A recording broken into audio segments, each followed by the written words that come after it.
Olá, sejam muito bem-vindos e bem-vindas ao videocast do FGV In Company Insights em parceria com a revista GV Executivo. Esse é um espaço de conexão entre a pesquisa, o mundo acadêmico e o mundo corporativo. E pesquisas revelam que a escuta ativa é uma das características mais valorizadas na liderança e, ao mesmo tempo, uma das habilidades humanas que a IA dificilmente vai substituir. No videocast de hoje, vamos falar sobre humanização, escuta ativa e também qual o papel da liderança nesse novo contexto. Para falar sobre esse assunto, eu converso com Ana Carolina Guiar, que é mestre e doutora em estudos organizacionais pela FGV-AESP, com especializações em gestão pela Harvard Extension School e com atuação em grandes empresas nas áreas de sustentabilidade, comunicação e educação corporativa. Hoje é professora também da FGV nas áreas de organizações e sustentabilidade. Obrigada, Ana Carolina, por estar aqui com a gente. Muito obrigada a você pelo convite. Escutar é diferente de ouvir. E o que é escuta ativa? Explica pra gente um pouco sobre isso. Bom, ouvir, como o próprio nome diz, né? Ouvido é a nossa habilidade sensorial, nossa capacidade de compreender sons de maneira geral. A não ser, claro, que exista alguma limitação. E escutar, eu gosto de dizer que é uma escolha.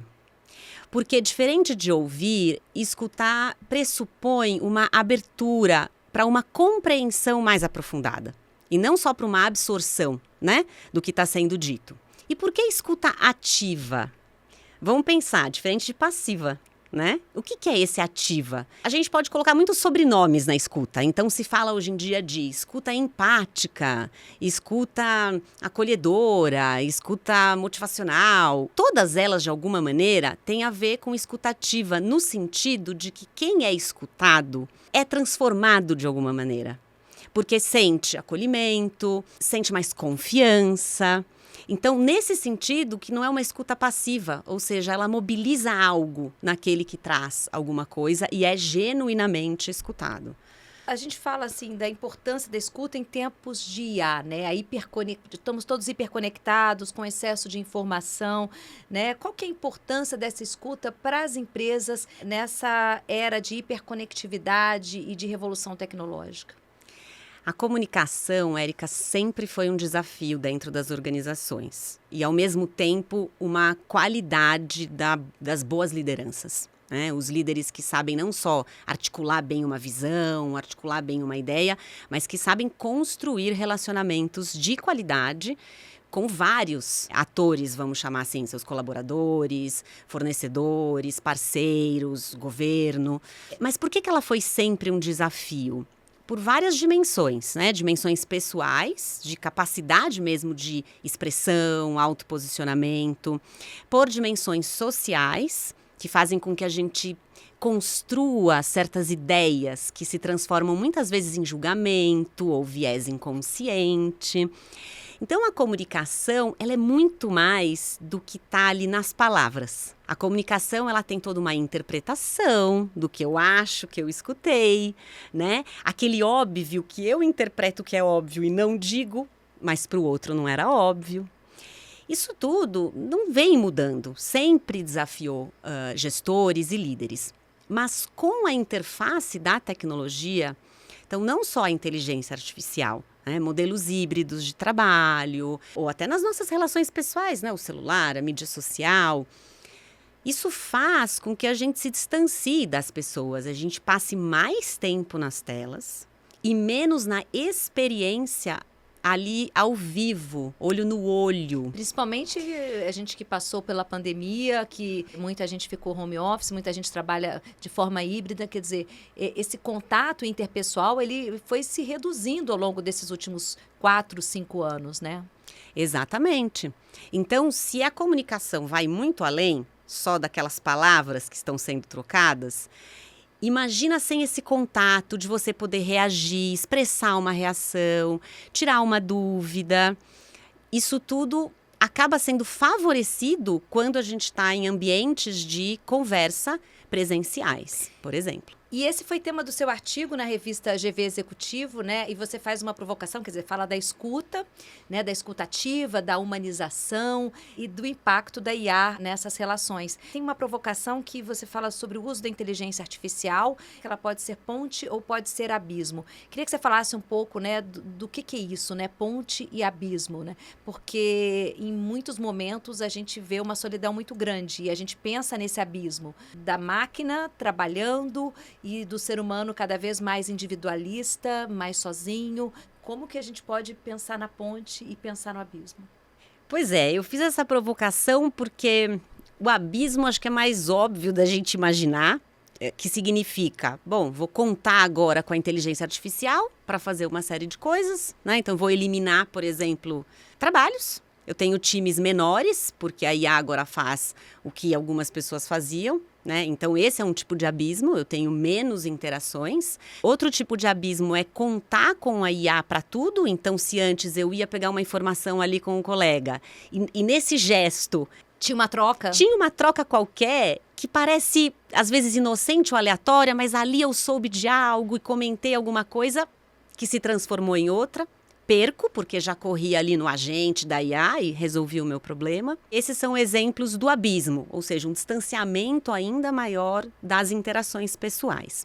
Por que a provocação de ponte? A gente sabe que a IA é capaz de substituir uma série de tarefas de caráter mais de raciocínio lógico, né? Enfim, uma coisa mais tática, talvez, operacional, e menos, o que ainda está muito em debate, aquilo que nos faz, vamos dizer assim, essencialmente humanos. Então, se a gente assumir que o bom diálogo não pode ser substituído, e a gente tem mais tempo delegando tanta coisa que a IA já pode fazer, por que não usar esse tempo para construir relações de qualidade? Aí estaria a oportunidade de ponte. Tem um termo que desumanização tecnológica, né? Falando como é que a gente pode explicar isso, né? Como é que você cita isso no artigo? O que é isso? Legal. Antes até da desumanização tecnológica, desumanização significa a gente não permitir que o outro tenha acesso àquilo que é humano, é negar, né? Negar a humanidade do outro. Então, a desumanização tecnológica é eu enxergar uma outra pessoa como máquina. Então, eu esperar de um ser humano uma produtividade, uma neutralidade, que é típica das máquinas. Mas nós não somos máquinas, nós somos sujeitos. O que significa ser um sujeito? Tem algum grau de subjetividade, tem um campo emocional que interfere, sim, na tomada de decisão. Se eu não cuido dessas coisas de alguma maneira, isso não é a realidade completa. E a pessoa que é vista ou rotulada dessa maneira, ou até gerenciada por uma máquina, a gente vem ouvindo isso, né? Os líderes vão gerenciar máquinas que gerenciam pessoas. Que tipo de insegurança isso pode causar num sujeito?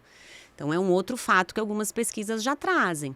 As pessoas se sentem inseguras. Como é que o que eu falo vai ser usado pela IA? A gente estava comentando sobre isso, os relatórios de reunião, né, que a gente são produzidos pela IA e que muitas vezes se perde aí às vezes uma conversa que você poderia ter ali naquele momento, que você fica constrangido porque a reunião está sendo gravada. Aquela conversa de canto do cafezinho que acontecia depois da reunião e que às vezes não tem mais porque a reunião é virtual. Isso tudo tem um impacto, né? Tem. A gente não pode subestimar a importância desses momentos. E aqui, falando de escuta e de diálogo de maneira mais ampla, eu gosto de provocar líderes, gestores a compreender e fazer o convite para conversas que importam. O que importa ser dito com este time, neste projeto? E muitas vezes o que eu percebo, e percebo mesmo em projetos, né, com clientes, ou mesmo alguns dos meus alunos trazem, é um número imenso de reuniões, alinhamentos, em que as pessoas saem com uma sensação de que o que era importante não veio para a pauta. E aí o que a gente via é que esses momentos mais informais cuidavam disso. Talvez não fossem os ideais, mas se nem esses a gente tem, isso causa também um estresse de você sair de uma reunião, já ir para outra e aquela sensação, puxa, mas tem algo aqui tão importante que eu preciso de qualidade. Quando você está numa empresa que você precisa trabalhar a formação de equipes, trabalhar a escuta ativa, né? Quais são os principais desafios, né, dessa prática, assim, que você vê no dia a dia que é difícil? Quer dizer, eu acredito que a distância, gerenciar equipes diversas, né, que estão em cidades diferentes. Que desafios que você cita, que você encontra no dia a dia nessas organizações? São vários desafios. O primeiro deles é a escuta a si mesmo ou a si mesma. Então, acho que você ter consciência como gestor ou como líder daquilo que você traz, daquilo que você prioriza, quem você chama para quais conversas. Então, isso é uma reflexão pessoal. O segundo desafio está justamente em ouvir perspectivas diversas. É muito fácil a gente abrir conversa com quem a gente concorda. Exato. Exato. Então, tudo bem, tem aqui uma pauta em que eu preciso sim de uma diversidade. Talvez, para evitar conflitos, eu faça isso num a um, de forma bilateral, ou às vezes eu posso contar com uma facilitação, por exemplo. Eu quero fazer uma escuta de stakeholders diversos, existem metodologias próprias para isso. Né? Existem formas de conduzir, e são super importantes. E o desafio que eu vejo muitas pessoas é temer esses momentos. Como se conversas difíceis, nesse sentido, por exemplo, de cruzar perspectivas diferentes, como se o difícil fosse ruim, e não necessariamente. Às vezes a gente vai precisar atravessar a conversa difícil para de fato ver que talvez não pensamos tão diferente assim, que pode existir um consentimento.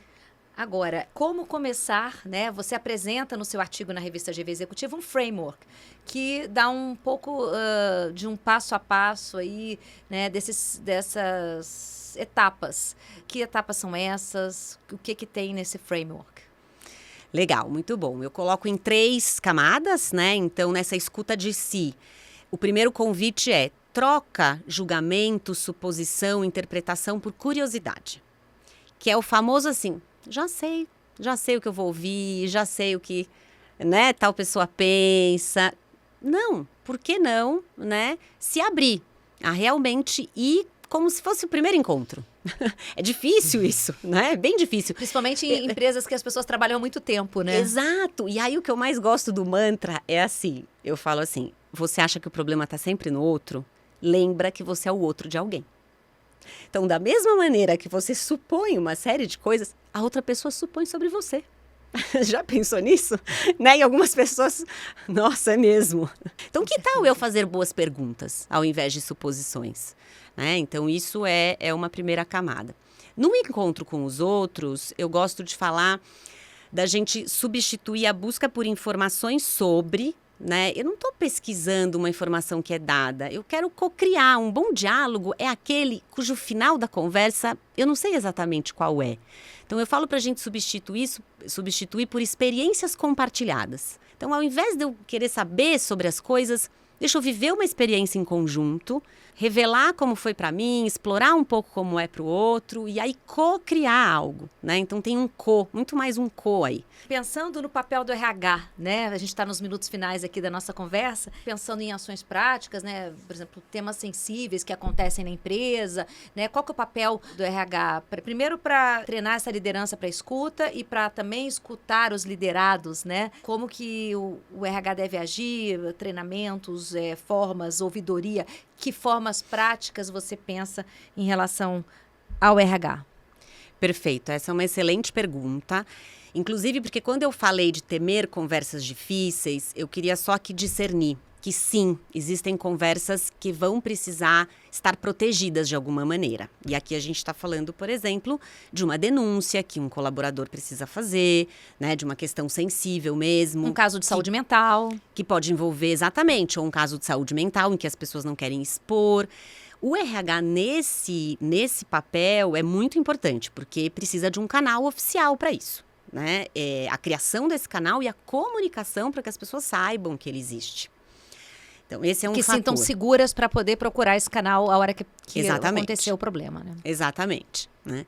Tirando esses casos, o RH também tem um papel de fomentar uma cultura. Então, que cultura é essa dessa empresa? Será que é uma cultura que favorece espaços mais colaborativos, dialógicos, ou é uma cultura que não permite, uma cultura muito hierárquica, por exemplo? Então, empresas que são muito hierárquicas, eu falo que elas têm muito mais monólogos do que diálogos. Por mais que as pessoas estão interagindo, tem ali vozes que prevalecem. Agora, se eu sou um RH e eu tenho uma liderança que quer transformar esse contexto, aí sim, o RH tem que ser guardião dessa nova cultura. Que rituais, que processos vão tangibilizar esse desejo. Então, desde a dinâmica de feedback bem feita, quem dá feedback, quem recebe, então um olhar mais 360 graus, por exemplo. A capacitação também é um papel do RH, fazer capacitação direcionada ao diálogo, à colaboração, à própria escuta. E ao estímulo das relações interpessoais também, né? Exatamente, exatamente. Tem muita coisa para falar, inclusive pensando na pauta ESG também, né? Falar de diversidade, de sustentabilidade, exige uma prática de escutativa enorme, não é isso? Você quer deixar alguma recomendação final? Enfim, acho que quem quiser saber mais também pode ter acesso ao artigo na revista GV Executivo, né, Ana Carolina? Com certeza, o artigo está lá e já que você mencionou ESG, como eu tenho um acesso bastante forte a esse público de sustentabilidade, eu percebo que nesse contexto, e aí isso é para além de quem está liderando diretamente essa agenda, porque é uma agenda de um desafio global atualmente, né? Então, o diálogo e a escuta é muito importante. A gente está falando de temas que provocam conflitos de interesse, que precisam de diferentes perspectivas, porque são tão complexos. Uma solução simples não vai dar conta, ela precisa ser colaborativa a partir da soma de diferentes olhares. Então, sem dúvida, é um contexto onde tem muito para dialogar. Bom, Ana Carolina, muito obrigada pela sua participação aqui com a gente no nosso videocast. Foi um prazer ter você aqui. Obrigada a você, Érica. Prazer o meu. Até a próxima.